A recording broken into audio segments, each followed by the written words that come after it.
What about this? Can I say something really quick? Yeah, sure. You know, one of the things I'm really passionate about, and I brought this to FINA several years ago, and now there's a change, and I'm hoping on it. And I talked about this in soccer. I think one of my biggest passions, one of my biggest goals, for as long as I'm here or not, is we have to, in my opinion, as a global community, agree upon a global calendar, right? That we all know this is when we do what. Right. And one of the struggles we have right now, and I think it's hard on athletes and coaches, is that we don't have this on a consistent basis. You know, yeah, we know when Olympic trials and Olympics are going to be, but the rest of it is, it's kind of hit or miss, right? We know kind of when world championships are. And I get that we know we have this compressed 3-year quad, which is super challenging, back-to-back long course world championships, back-to-back short course world championships. And then we go back to, okay, well, how do we have selection events, which puts an onus on us and our finances to figure that out for everybody so it's fair and reasonable. We got to respect the college system, even though we have nothing to do with it. We want to respect IHL, although we have nothing to do with that. So right now, not everyone's talking together. And what I'm trying to advocate as much as possible, and maybe it's a one-man whatever, but we need to have a global calendar. And that's where, again, you know, the football world gets it, right? They know that we all agree these are the international windows. So let's not schedule a whole bunch of other events. And there are some great events around the world, in Europe, in the United States, in Australia. I mean, great events, great meets that have tremendous histories that could become even better events for potentially pros, not just development.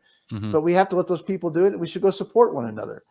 At the end of the day, working in professional sports for 25 plus years, Brett, there is not a secret pocket of rights fees out there to spend on swimming.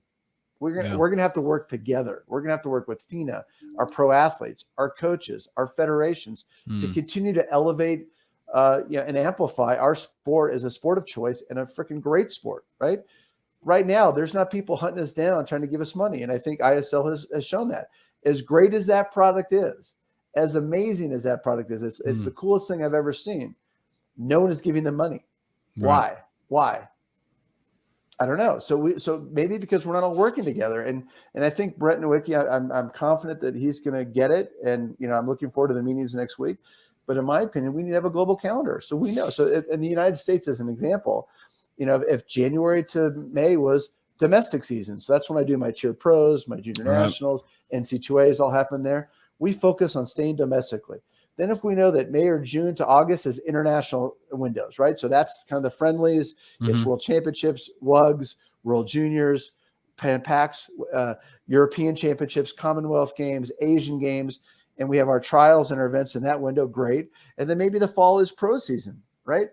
You know, let's talk about that. Or in golf, it used to be silly season, right? Like, let's make sure that an NC2A startup, maybe that's a place. And then all the athletes who know, I'm going to focus here. You know, so maybe it's, I don't know. I'm spitballing. So you want that, and that's one of your goals. But how do we get everyone else on the same page? Who are the players here that we need to pull in on this? FINA first and foremost, and then you got Mike Unger now, so Mike's on your side now. I feel good. I feel very good about that. And quite frankly, you know, Mike did a wonderful job.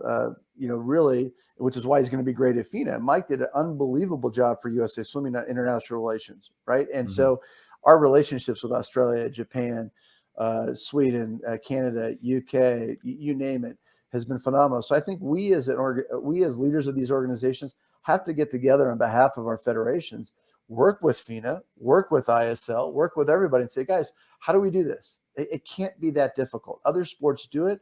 Why can't we do it?